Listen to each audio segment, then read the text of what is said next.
I had a pretty rough first 10 years. Yeah. Okay. I mean, you know my story. Yeah. My brother died when I was 7. He was 5. I watched him die. 12 months later, probably, my parents divorced. Yeah. A short time after that, I moved away from all my friends. Hey friends, welcome to Rugged. Young adulting is tough, and I'm here to show you how to make it easy. You'll learn mindset strategies to harness your thoughts and emotions in ways that help you achieve your goals. I'm your host, Trey Tucker, so let's dive right in. There are so few people in this world who really know how to win, and win consistently, both in sports and in business. Today's guest, Greg Payne, has won in both and won consistently in both. He moved from sports, where he was a championship coach, now into business, where he's just killing it. He's one of my great friends. He's hilarious. He is a master communicator, a great salesman, and just knows the process of really how to win. So he's going to share all those tips on how we can get better in those areas as well. You're going to like this guy. Let's go. In the work that I do with mentality with athletes, what I found is there are some people, they know how to win.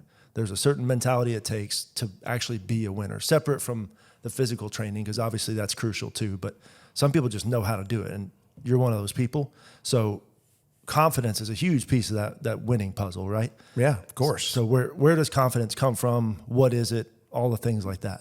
I think confidence is one of the most misunderstood things that any athlete, coach, or just regular person could have. And the reason why is so many people think that confidence comes from the results, but that's not true.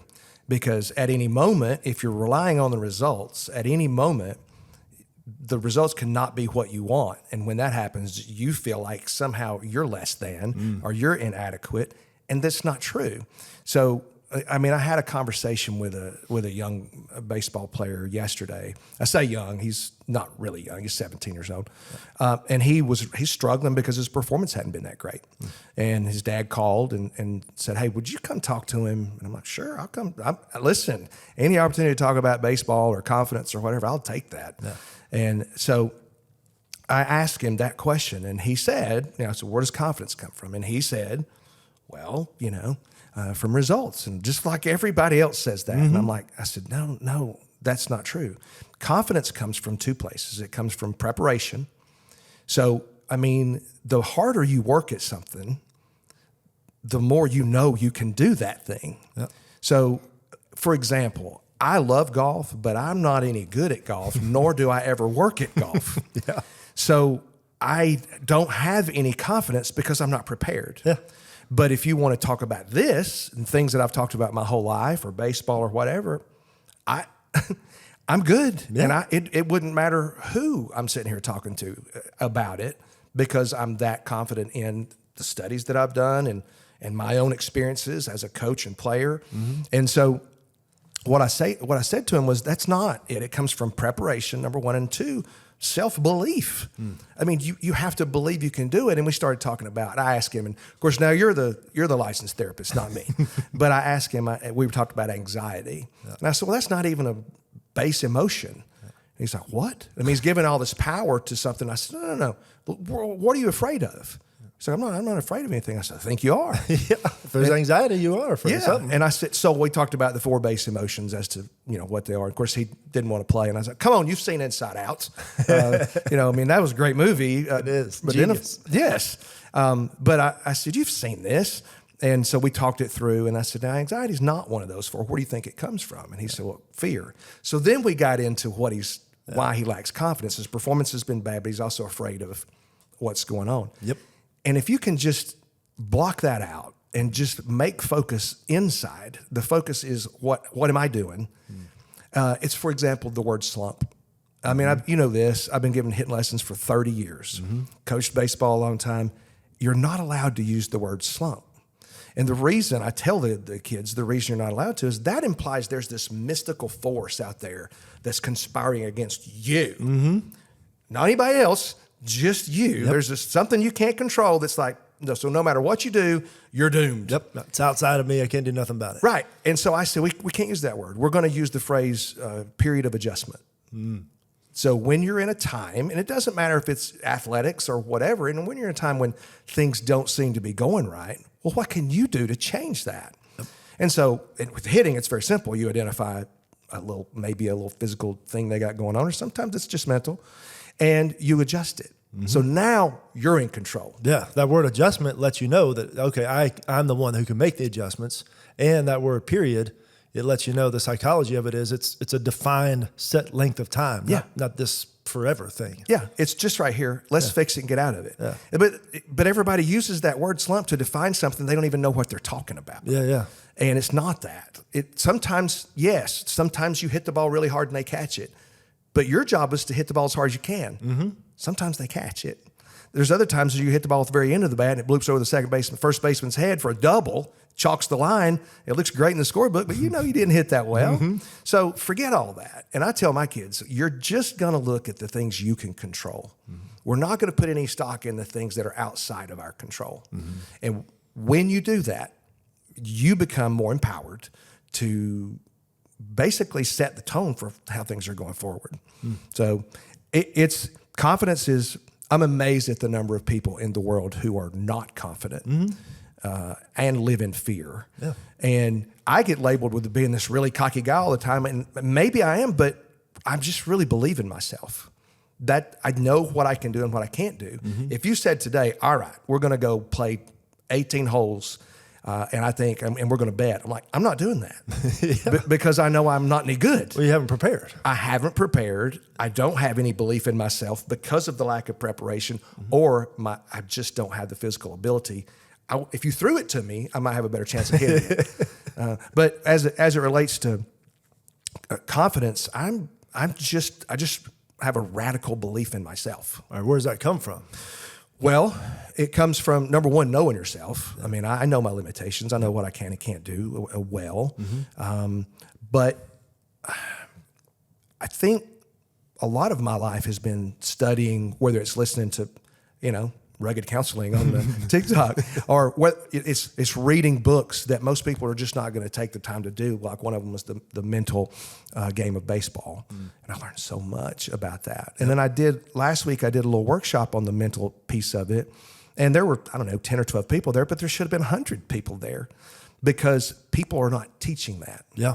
And so I kind of just started studying things myself to learn how to, the old joke about self-help, is I went to the bookstore and asked where the self-help section was, and they said, well, that kind of defeats the purpose, doesn't it? So I just figured out a way that I like this, and I listened to as many things as I could, and then just in myself, knowing what I can do, that's where the confidence comes from. That, and then, none of us are good at everything, so you pick your spots. And then if I'm asked to do something that I'm unfamiliar with, well, naturally, it's going to take a minute for me to figure out if I'm good at it, if I believe in myself. But the bottom line is I know me and I know what I'm good at, and I just kind of let that guide my life. Well, I think at one time we talked about confidence, and I didn't talk about it, but when we talked about being able, as a man, being able to handle yourself, and you and I both train, and self-defense is so important, and we live in a world that's evil. Yep. You should know how to handle your family. I took my family on a vacation a few years ago, and a friend of mine, and it's a big city, a friend of mine said, be careful when you're downtown. There's a lot of homeless and everything down there. I said, I'll be fine. Now, that doesn't mean that I take them for granted or I'm not going to be aware. I'm extremely, unfortunately, too aware. You know this. We're places head on a swivel. But part of the confidence is I know I can handle myself because I've trained. So again, it's back to preparation. So it doesn't really matter what it is in life. If you want to be successful, you prepare to be successful.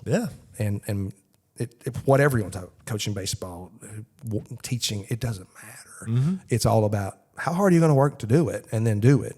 But with the fighting or being able to handle yourself thing, it helps you walk down the road with a little bit more confidence than if you don't. Exactly. We were talking about that too, because to give context, we train Krav Maga together. People don't know. And there is this sense of like, I hope somebody tries something. Yeah, please. I don't get to hit people for real. And when we're training, not really. You do kind of, but everybody's got pads on. Please try. Please. That's confidence. And also with that confidence and the preparation is restraint, because we know that if you or I or someone else who is trained goes up against somebody on the street who's just running their mouth and doesn't have any fighting experience, if we engage and fight that person, we're going to do some massive damage, potentially kill them. Yeah. And then now I'm in jail. Exactly. I don't want to go to jail. Right. So we've prepared enough to be confident and yet also know that I got to hold this in. I don't need to show this off because I got to know my own power. Did you see the video from maybe it was last football season, and there was two guys arguing, and one of them had the high ground. They're in the stadium. Why do people want to fight in the stadium? Right. They're in the stadium. One of them's got the high ground, so he's clearly in the advantageous position, and he's just running that mouth at the guy, and the guy's looking up at him, and he just smiles. You can't bring him out. Yeah. The guy, well, it turns out that guy's like some champion fighter. The other guy never threw a punch at him, and he better be glad he didn't. Exactly. Because he'd have gotten torn up. But the strength that it takes to stand there and listen to somebody insult you and threaten you and all the kind of stuff to just smile at them is immense. Yeah. But you're not in your emotions at that point. You're still on your logic. When you lose your logic and you get into the emotions, and I've done it, it ain't pretty. Yep. It ain't pretty. But that guy, just quiet strength, that's a big deal. Yeah. Some people, in fact, I'd say most people, if not all of us, there is a fear, and then we have to decide what to do about that fear. Specifically, it's what I found is like when I'm trying something new, even if I've failed at it before, if I'm trying something new that is somewhat similar to something else I've done, there's something in me still that's like, all right, don't mess up because of what it's going to say about you. Right. And then when I talk to athletes or people that are singers or salespeople, there's still that voice in the back of their head of, if I fail at this, that means blank about me.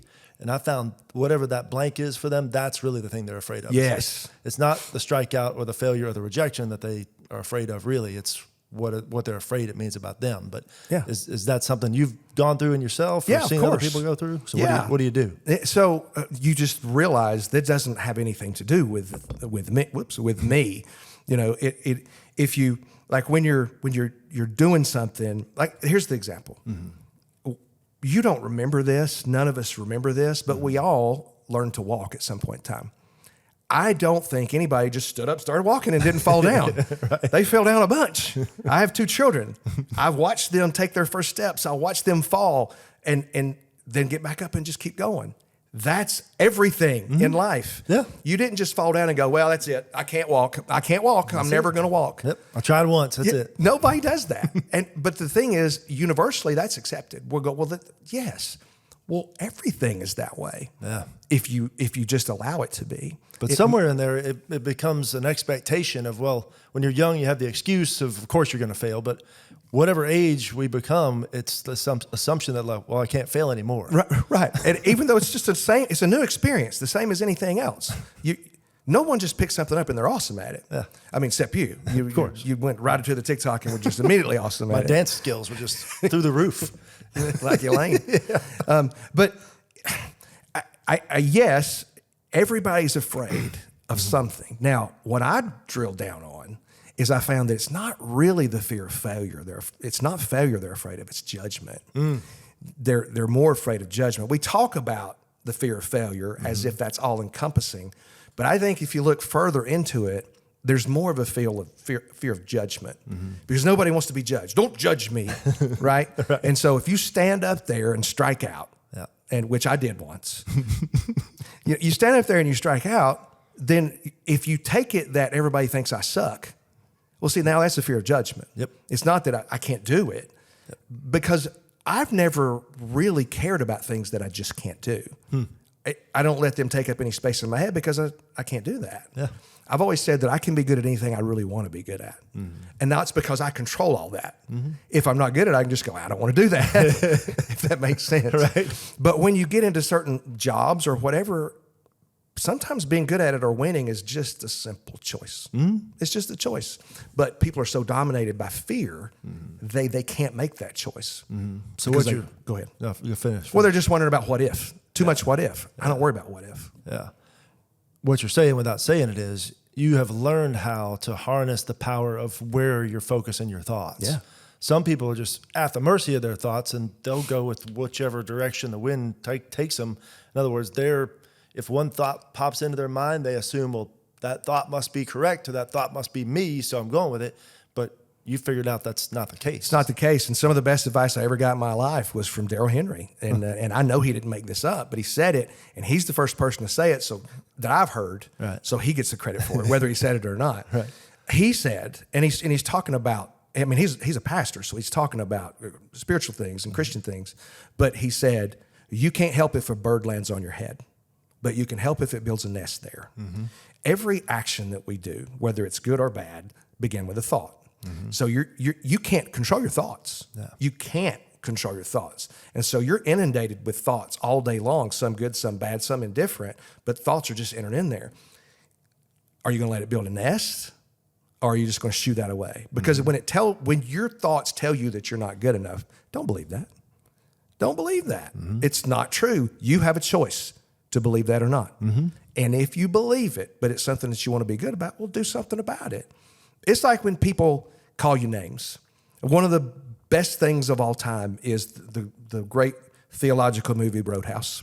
When Patrick Swayze's standing up there and he's talking about be nice, be nice. And a guy says, well, what if this guy calls my mama and he says the thing. And she says, Patrick Swayze says, is she?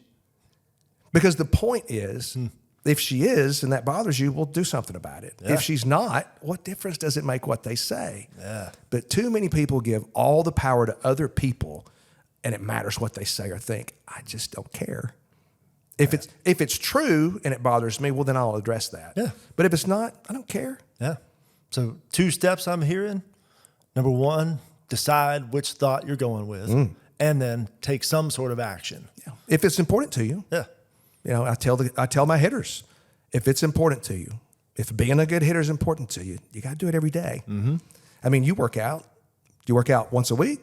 Nope. No. Yeah. You go to the gym. You do something probably every day. Every day, yeah. Because it's important. Mm-hmm. It's like anything else. But people, they are, I don't know if you're supposed to use the word slaves, but they're slaves to their thoughts sometimes because they believe it. Whether it's true or not, they believe it. Yeah. And so you got to get past that and stop believing the lies. Well, part of the problem is whatever somebody goes through in their first 10 years of life has the most impact for the rest of their life. So some of the people who are adults that are still controlled by or slave to their thoughts, whatever those specific thoughts are, I guarantee we could trace it back to somewhere in those first 10 years. So that's where the psychology of it comes in. Yeah. How do you unravel some of those tougher moments from the first 10 years? I'm not expecting an answer to that, but feel free to riff on that if you want. I had a pretty rough first 10 years. Yeah. Okay. I mean, you know my story. Yeah. My brother died when I was 7. He was 5. I watched him die. Yeah. 12 months later, probably, my parents divorced. Yeah. A short time after that, I moved away from all my friends. By the time I was 10 years old, I had been through so much emotionally that I wasn't in any way equipped to handle. Yeah. It came out in other ways. And when I was 5th grade, I got in fights at school a lot. I didn't even make the All-Stars. Even though I was a pretty good player, I didn't make the All-Stars as 11. Having made it at 10 for the 11 and 12-year-old league, I didn't make it at 11. You know why? Because I had a bad attitude. It wasn't. No one ever said, well, you're not good enough. Yeah. They said, well, you're bad attitude. Nobody wants you on the team. Huh. Well, okay. So that's 40-something years ago, and we're a whole lot further down the road now with counseling and stuff. Right. At some point in time, somebody has said, that kid needs somebody to talk to. Yeah. So, yes, I agree with you. It took a long time to get over some of that. A long time before I could even talk about it. Yeah. But once you face it and you do the work to get through it, it's okay. Yeah. I'm not bound by that anymore. Yeah. And it was bad. You know, there was a time period there it was bad. So I could have used that as an excuse to become this thing, whatever that is, and be relatively unsuccessful with life or definitely unfulfilled. But I didn't let that happen. I just wasn't going to let that happen. Yeah. You only get one turn at bat. You may as well go. Yeah, may as well swing. Yeah. The whole thing that you made it through those early years, to me, that has to be part of why you're confident now. Just because, you know, if you made it through all that, then whatever life throws at you now, it can't compare to what you've already made it through. Correct. And professionally, I've been to 0 twice in my life. 0. I don't ever want to go to 0 again, but I know if I do, I know how to get back. Yeah, you're going to be all right. Yeah, I don't want to do that. But the experience of having done it and getting out of it, I mean, obviously, I don't want to take the credit for all that. The Lord, he did that. But I know the way out. So I don't want to get there again, but having been through all the things shows me I'm pretty resilient, and I can control my own path pretty much through anything. Reminds me of a lot of the coaches in the football world. They get fired. I mean, sometimes every year, but at least every 3 or 4 or 5 years, especially the assistant coaches. And you're friends with some of them. I'm friends with some of them. And I always ask them, what's it like just knowing at any minute you could just get chopped? And they're like, yeah, it's not fun, but, I'm going to be all right, because 10, 12 times of a full career getting fired, like, all right, fire me. I'm going to land on my feet somehow. I don't know how it's going to look this time, but they always say, I know I'm going to be all right. It's absolutely true. Very few coaches get to just walk away on their own terms. Most coaches are hired to be fired. Yeah. I mean, think of all the coaches that you know. Yep. If that school values winning and you don't win, you're gone. Yeah. And it's always funny. You mentioned assistant coaches. It's always funny to watch a coach who's in trouble. Not funny in a, like it's not humorous thing, but it's always the same thing. A coach who's in trouble fires his assistants first. Because he can't fire himself.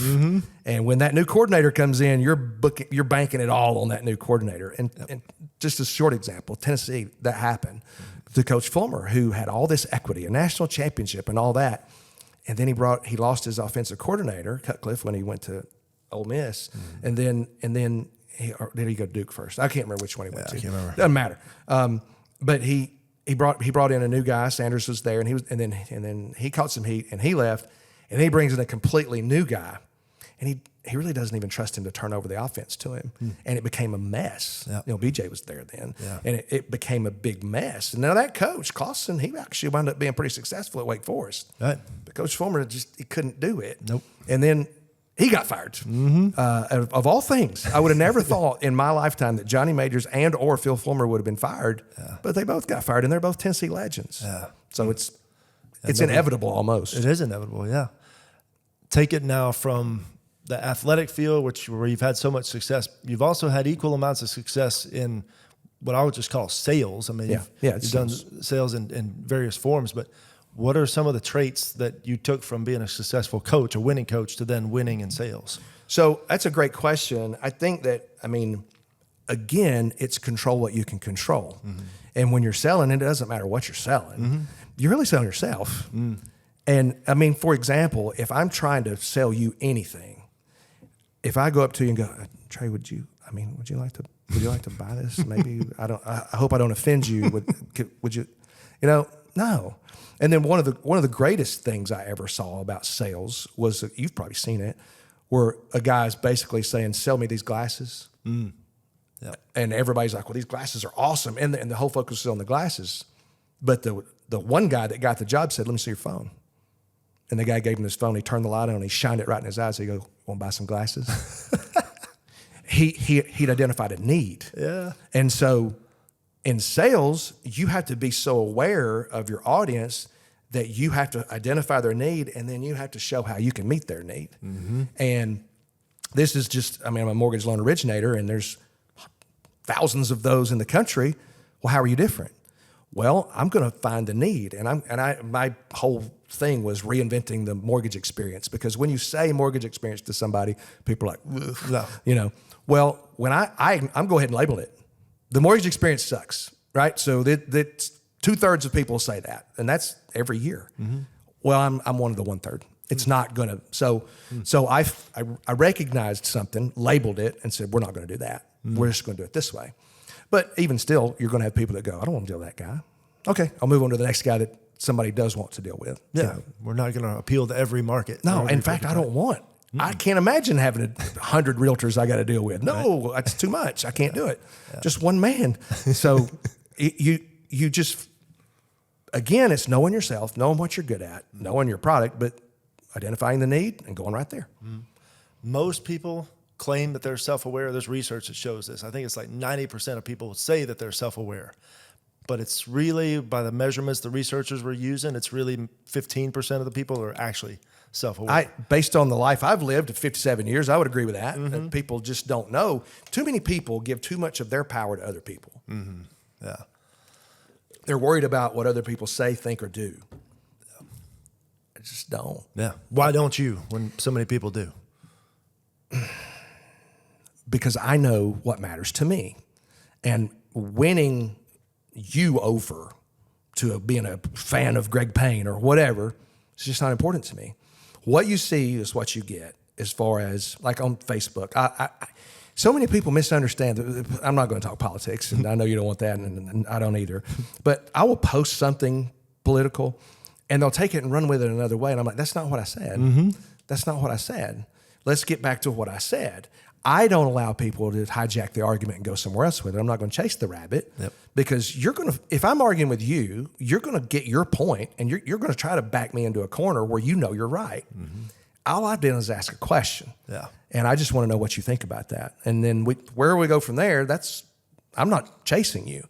So I don't know why so many people are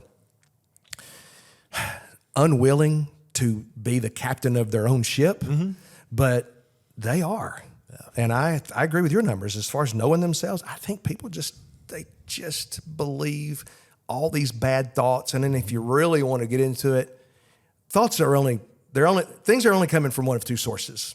Which one do you want to believe? Yeah. I'm just going to believe the one that's more beneficial to me. Yeah, absolutely. I'm just not going to believe the evil stuff that gets shot at me. Sure. Yeah. You talked about finding people's need and then meeting that, knowing yourself and how you can meet that need. You're really good at reading people and connecting with them specifically, with whatever personality type it is. So are you looking for words, body language? You have like categories you kind of generally put people into. What are you doing to read people so well? Yeah. So I think part of that came from, and you and I have talked about this, before, and I don't remember if it was a video you did or if it's one I saw and sent to you and said, wow. But when you come out of something like I did for the first 10 years of my life, you have to read people. You have to read the room. You have to learn to do it. And there was no course that I took to do that. It was just being incredibly aware. And then I think baseball has helped that. And you were with me the day that we sat next to a guy and I told him who he was because I'd played ball against him 30 years ago. And I told him what happened in the game. Like, I don't know how I can do that. Right. It's photographic memory. It's really photographic. Yeah, but it's in there. But as far as when you're reading people, a lot of times it is their body language. And I've studied that too. And, I know the ticks and cues for when people are lying to you or the things like that. Give some of those. Well, there's a lot of times if someone, when they look away, when they break their eye contact, that's bad. That's a bad sign. So you can handle that a lot of different ways. I don't really want to be confrontational so much. So I might give them a second, or I might pause. If they break eye contact, I might stop saying what I'm saying until they come back. And I'm certainly no expert on how to handle that, but I just watch people's reaction to stuff. When they lean back, that's usually not a good sign. When they lean in, that usually is a good sign. And I'm just constantly paying attention to how my words and or actions are being received. And if it's something that that resonates with them and I can see it, well, then that's where I'll press down on that. And it's honestly, going to where I work has been professionally the greatest move I've ever made because the guy that owns that company has taught me so much about sales and people and stuff. And we have a thing called a 2-step close. And I don't want to be a robot, but man, it works. I mean, he just got this and this is the way it is. And I can't tell it's a secret sauce. Dang it. No, not really. I don't mind to tell it because we haven't reinvented the wheel. But what it is, it's basically I'm finding out. For example, if you were a realtor, I would say, hey, tell me some things as a lender that you have to have. So now you're telling me how to do business with you. So you have communication. I got it. And whatever they say, you know what you say after that? Why? Why is that important to you? If you ask why you can dig down. I know you know this. Boom, boom, boom. And then you get down, and you already mentioned this before. When you dig down on something, you find out the real issue was this, not this. So when you ask why, people tend to open up. And then, I don't know if I'm supposed to plug anything else on here and tell you but if you have not ever read or listened to the book Never Split the Difference. Chris Voss. Yeah. I fell in love with all that process. And I'm like, man, if I'd have known this was a thing when I was a kid, I would have pursued that just because I'm that fascinated by it. Yeah. And it really is when you know that, as far as communication and reading the other person, mirroring, just simple things, how you say, take your voice up, take your voice down, how you can, I don't want to use the word manipulate, but it is kind of manipulation just by paying attention. But in order to do all that, you got to pay attention. You got to pay attention to what they're saying. Yeah. So, and it takes a level of confidence just to pay attention to somebody else. Because there have been times in my life where I'm so lost in my own insecurities that whatever's happened in the conversation, it's almost like it's not happening because I'm just so in my own head. Yeah. I think a lot of times it keeps me from remembering people's names at the front end because I'm so worried about, well, what am I going to say now? Yeah. You know, my superpower is forgetting your name 5 minutes after you told it to me. I'm not good at it because I haven't made myself be good at it. Yeah. But then I found if I will say your name about 3 times after then I've got it. Yeah. But most of the time I don't do that. I fail. Then I'm like, what was that person's name? Right. And then my wife she knows the code. Like if someone comes up to me and starts talking to me and I don't introduce her, it's because I don't know who that is. Yep. And she's supposed to say, he's so rude. I'm Tia. I'm like, oh, I'm sorry, Tia, this is Trey. Because then you're going to say your name to her. That's my little trick. Shouldn't say it. But that's been our rule for a long time. Yep. And so I need to do a better job of listening and paying attention on the front end, just like what you said. But when you get locked in on what someone else is saying, and instead of thinking about what you're going to say to what they're saying, you learn a lot about a person and you learn a lot about yourself because you're forcing yourself to stop and just be present in that moment. And I think that's a huge thing that in this world, everybody's got too many browsers open in their head and they can't or won't concentrate on just what's right in front of you. Yeah, that's a good way to say it. Too many browsers open in your head. And then one of your favorite lines, which is now I've stolen it, is when you're listening to somebody, because you are a good listener, you've built that skill over time, and then you show them you're listening in various ways, but the most overt way is you say, I heard you say blank, and then you ask them to follow up on that. It's perfect. Yeah. Because you're showing them I'm listening. I heard you. And if I heard it wrong, they can correct me. Exactly. And that's a big deal. Yeah. And that's the whole thing about communication is you're supposed to reflect back what the other person said, especially if there's some sort of a tense conversation, whether it's a marriage or anything, any kind of argument, is listen to what they said, reflect it back, put it in your own words. And number one, they'll appreciate the fact that you're trying to get it right. If you get it right, great. That means they're going to open up more. If you don't get it right, usually they're not mad because you at least gave it a shot. And then, like you said, it gives them a chance to explain it further and correct you where you were hearing it wrong. So it just builds that connection rather than just pulling people into their separate corners of like, I'm going to make my point. Now they're going to make their, it just never works. It's not about winning. Yeah. It's about learning.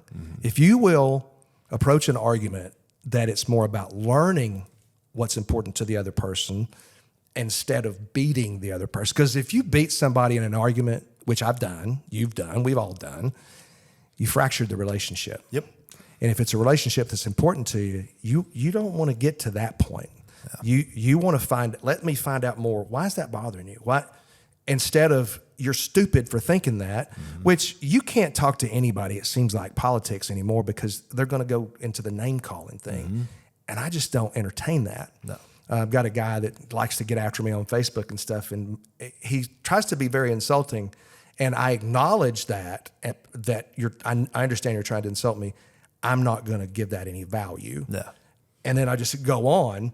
It kind of takes the steam out of it because I know I'm not those things he says. Yeah. So why would I argue about it? I'm not. Why when people argue, here's another thing that bothers me, and this is, I don't know. if you and I are arguing about something and then I make fun of your ear, there's nothing wrong with your ear, by the way. Oh gosh. Why would I do that? Why do people do that? I mean, you don't have anything else to say about the point, so you got to make fun of somebody personally. We all are imperfect. Yeah. Do you want to do that? I mean, it shows you have no real argument. Yeah, I'm done with arguing now. I just got to insult you and try to make you feel bad about yourself. Yeah. Because you know you've lost, so they're trying to track them down too. Yeah, that's another thing. When somebody says whatever, I do know I've won that argument because you don't have anything else to say, so you just have to dismiss it. But the bottom line is you don't want to lose a relationship like that. Yeah. Sometimes you do lose relationships in life, and that's okay. But if it's somebody that you really value and you've gotten sideways, I think the most important thing should be, let's fix this. Yeah. And in order to do that, you got to listen to what they're saying, and this is bringing it back. You got to listen to what they're saying, and then you have to acknowledge, especially when you're wrong. Yep. I was wrong one time. Just once. Yes. Right. I'll learn from you because I've never done it. Yeah, well, if you ever get wrong, call me. I can tell you about that one time I was. All right. So one of your other superpowers is you're able to take your confidence and that winning mindset and then give it to other people. Because you took teams that clearly were not the most talented teams and you made them overachieve through mindset. So any tips on how you did that? It's just a radical belief in oneself. I mean, and like, we're just not going to do that here. That's not the way we're going to do. And I don't know if my personality is just so strong that everybody's like, okay, we're going to do it that way. We'll do it. I don't know. But the bottom line is I try to put people in positions where they're really good. I would not ask, for example, back in the day when I was coaching at Macaulay, everybody has this. You know who your number one pitcher is. Well, I'm going to pitch him in the biggest game. I'm not going to ask a guy that's never pitched to win that game. Why would I do that? So part of it is knowing your people. And you remember this team, and when we won the state, I had 3 kids on that team whose dads I had known I had 4 kids on the team whose dads I'd known for a really long time. 3 of those dads were pretty tough on their boys. The center fielder's dad had high expectations. The shortstop's dad, he was a real jerk. That was me. And then the catcher's dad was pretty tough on him. Well, those 3 boys, I'd known them since, well, obviously my own son I'd known forever, but I knew those boys a long time. I knew how they were raised. It helped me coach them in a different way. Now, there was another player on the field who hadn't been raised that way. So when he messed up, I yelled at one of those kids that was closer to him. I can't yell at that kid because he'll shut it down. You can't coach everybody the same. It's the dumbest thing that people do. So you got to coach different. Sometimes people got to be yelled at. So it might be him, but I'm going to yell at you because I know you can handle it. And now he learns, but he's also not threatened.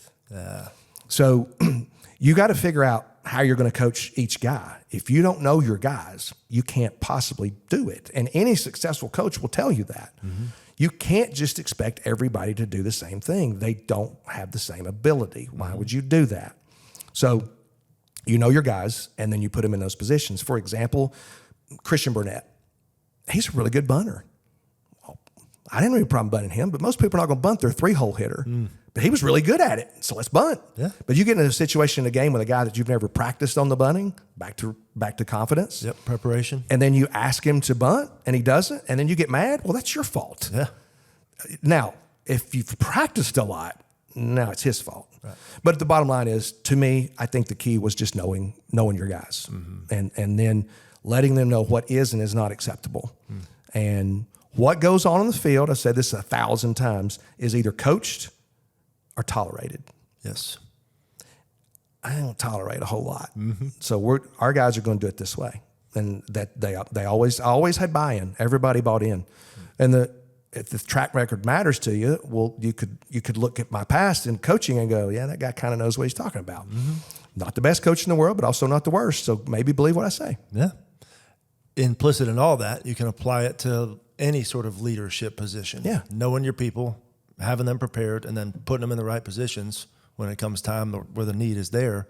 Another aspect of leadership that I saw you model in coaching and just with friendships and family, you obviously push people hard and you love people big. It's equal. They know what the standard is and they know that you care. I think a lot of coaches even just whether it's in sports or leaders in general, they'll push, and there's no relational equity there to rely on. But you had that perfect mix of both. Yeah, and I get blamed for not having that. People would say, well, you don't praise enough. Well, okay, here's my problem with praise. If I ask you to bunt and you get the bunt down, I'm not going to praise you for doing what you're supposed to do. Exactly. I mean, I might give you a fist bump, nice job, but we're not going to throw a party. Trey got the bunt down, y'all. We're not doing that. Right. And so I give praise when it's needed. I got a kid that I've hit with since he was 8 years old, and he started this year as a freshman and did really, really well. And I said to him, I'm very proud of you, and you had a great year. The expectations are more now. Now you got to get a little more serious in the weight room, but you're on the radar. But I'm really proud of the year you had. And I think he fell over because I just don't give it. But guess what? It meant more. Yes. It meant more. It was genuine. Yeah. I mean, the great theologian Chris Rock said, people all the time wanting praise. He said, a guy's like, I ain't never killed nobody. Well, you ain't supposed to kill anybody. What you want, a cookie? I'm not going to praise you for doing the things that you're supposed to do. Right. But when you do something that's above and beyond, yes, I'm going to recognize that. But I'm just not a big praise machine. Yeah. Number one, I didn't like it. It embarrasses me. I don't like it. Yeah. And so I'm just going to do my job. And then you do your job. But then if it's something exceptional, of course I'll recognize that. But either way, even when they failed, I would put my arm around them. I'd let them know, I got you. It's fine. It's going to be fine.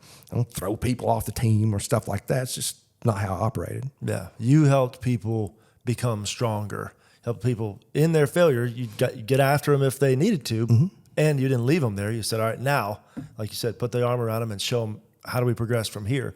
Same thing with praise. I think if you praise somebody too much, they get complacent. Sure. And they don't grow. They just say, all right, well, I've made it. I'm set. Yeah, I can't allow you to do that, and so I'm just not. You want this carrot? Well, I'm going to hold it out here. You got, come on. Yep. And that's the key to any kind of leadership position is just figuring out what makes someone tick, and then you allow them to succeed, and you want to see them do well, and you put them in that position. If you're there, I can't imagine wanting to see somebody fail. I want to see the other team fail, right. But it's not personal. But somebody we're on the same team, I want to put you in a position where you can do the very best you can. Anything else you can think of? All right, this has been awesome. Where can people find you if they want more of you? Well, hate to brag, but on Facebook I've got max friends, so you can only follow me. No chance. You could just follow me. I've maxed out there, but that's Greg Payne just there. Twitter, I think it's Greg _Payne 24. Podcast, come on. Yeah, the podcast. I was going to put that one there for the last. The Payncast that I do with my son and my son-in-law. We do that weekly, and it's been out there for a while. I think we've done 189 episodes, but it's just Payncast on Apple or Spotify or wherever you get your podcasts. And we will link it in the show notes here. That would be awesome. We just have a good time with that. And then, of course, if you can look at Payne Mortgage Team on Instagram or on Facebook too. So I'm easy to find. Yep. Whether people like it or not. Whether they like it or not. Hey, thanks so much for being here today. Before you go, would you hit that subscribe button so that future episodes come right to you? Thanks so much, and I'll see you next time.